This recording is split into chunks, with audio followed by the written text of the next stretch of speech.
I'm one of 4 partners and 3rd generation of 5 on the ground, going back to 1909 when my grandfather and grandmother settled here. And so the business has been in our family for over 110 years, so we're pretty proud of that. We farm about 13,000 acres. We have 1,000 mother cows, and we also have a commercial pheasant hunting operation. Probably the biggest part of our operation is that we're in the Black Angus bull business. We'll merchandise just a handful over 4,000 Black Angus bulls in an annual basis. We're running a farm and ranch here. It's a family-owned business. We've got a long legacy.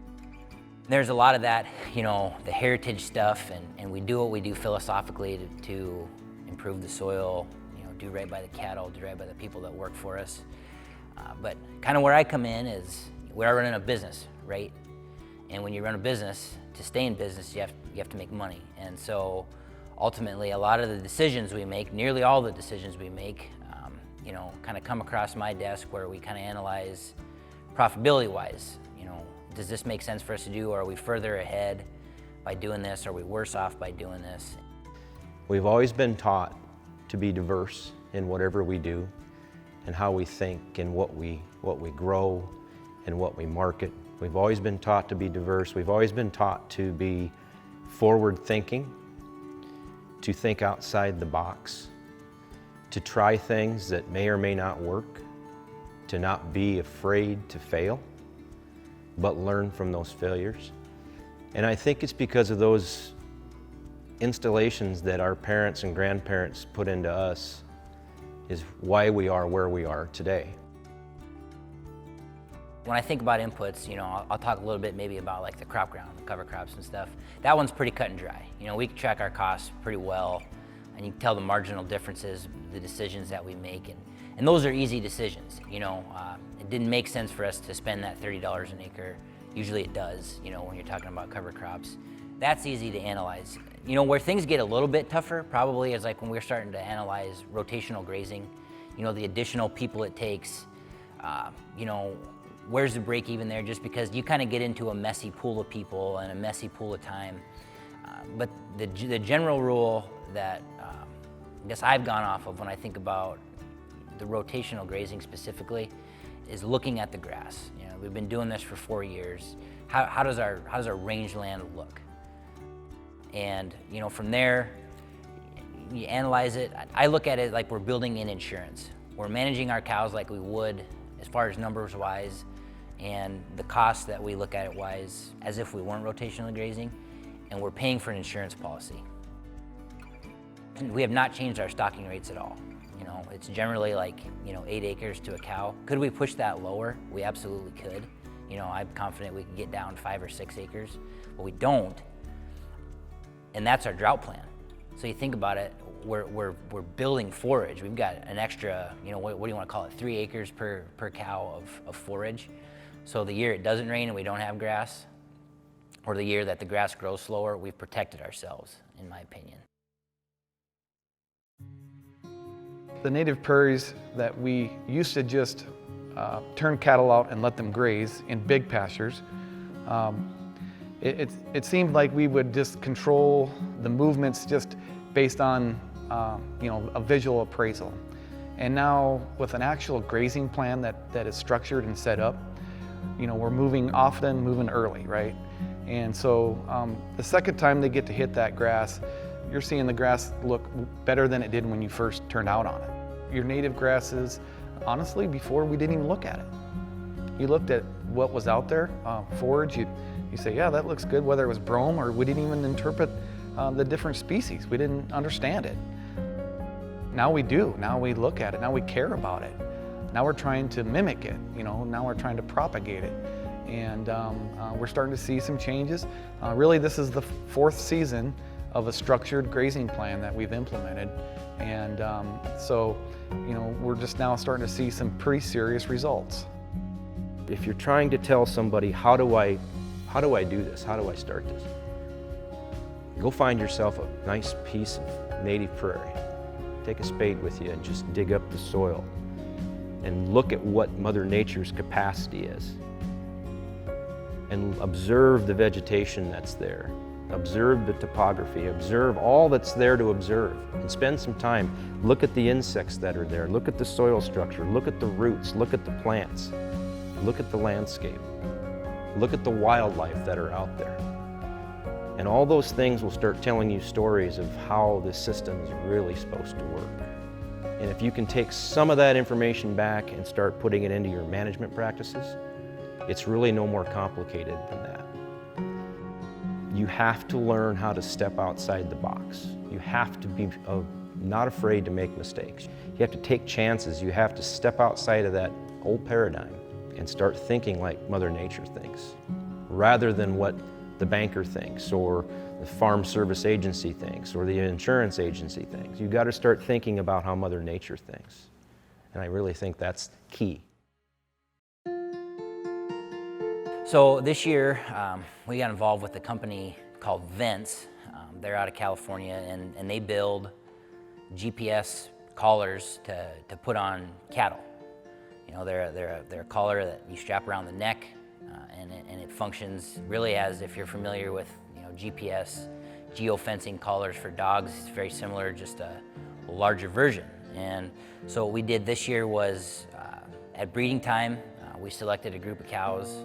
Specifically, it was actually our heifers, that we put these collars on, put them around their neck after we bred them, and then, you know, we used it to manage them rotationally. So we've got this battery-powered, you know, GPS-guided collar that's on the animal.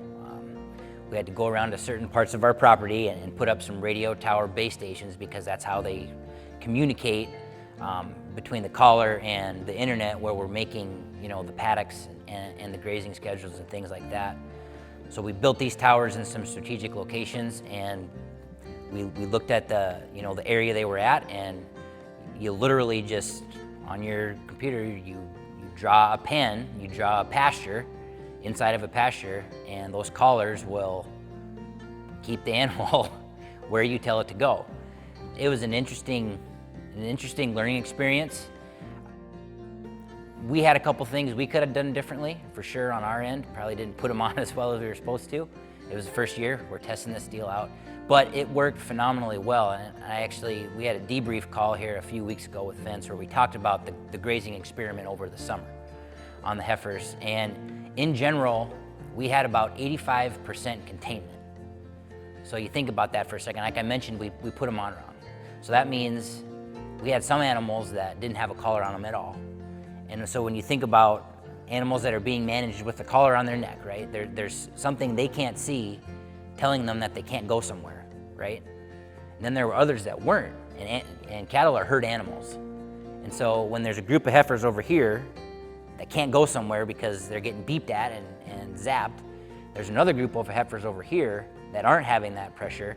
It creates a little confusion for those animals. So despite all that, we still were managed to contain 85% of those collared animals.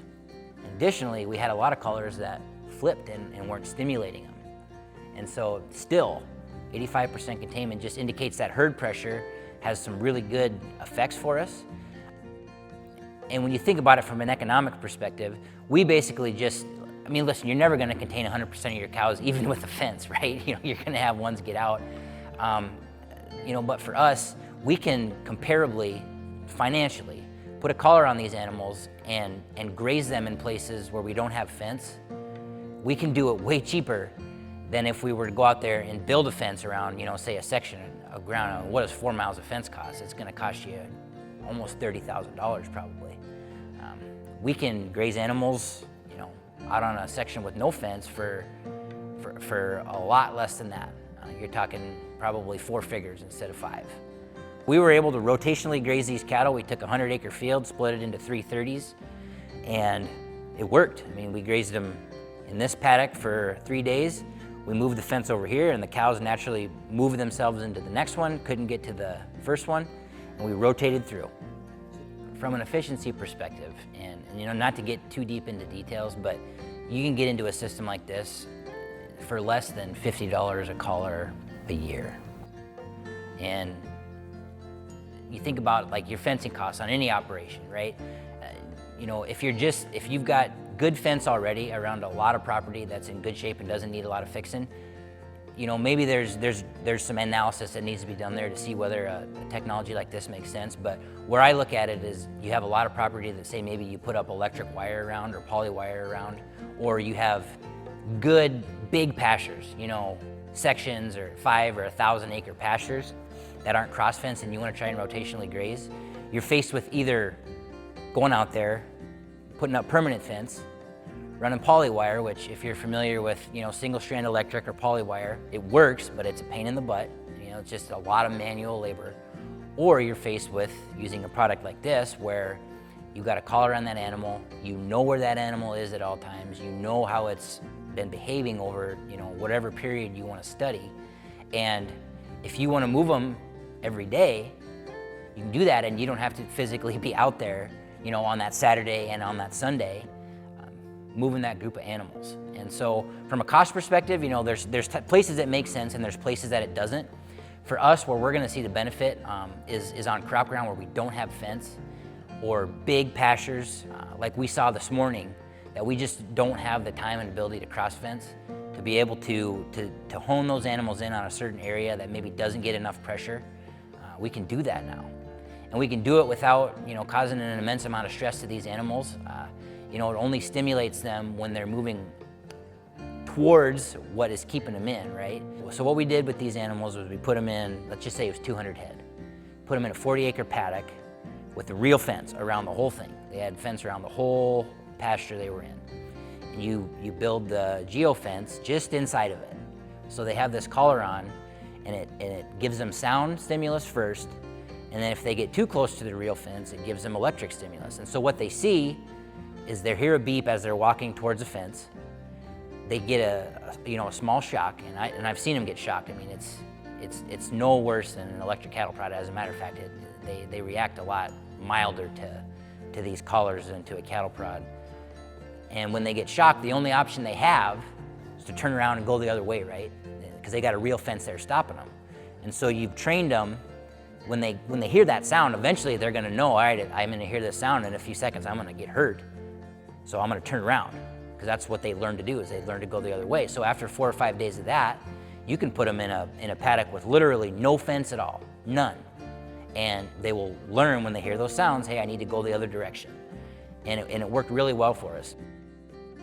What we found was they spend a lot of time testing that boundary, you know, just like any 4-legged animal will.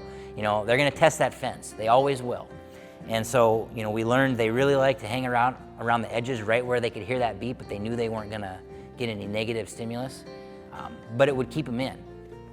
And we learned some interesting things, like, you know, maybe you didn't know this, but I didn't. Cows go to roost at night. They roost in the same place every chance that they can. And I'd never thought about this until we were looking at our maps, right? So with these collars on, it tracks their movement, tells us where they were over the last 7, 14, 30 days or 12 hours. And what we were seeing was on 200 collars during the day, the animals are spread out. There's little dots all over the map in the paddock all day long. And then at night, it went like this. And it was to the same spot every single night. In the first rotationally grazed paddock, they went to the same spot every night. When we moved them to paddock 2, which was, we moved their roost, they roosted absolutely as close to that original spot as they could. Right along the edge of the fence, right as close to it as they could get. And when we moved them to paddock 3, which was a 1/4 mile from their original roost, you know how I told you that we contained 85% of those animals with the collar? In paddock 3, it was 50. Because at night, they took the shock so they could go sleep in the same spot.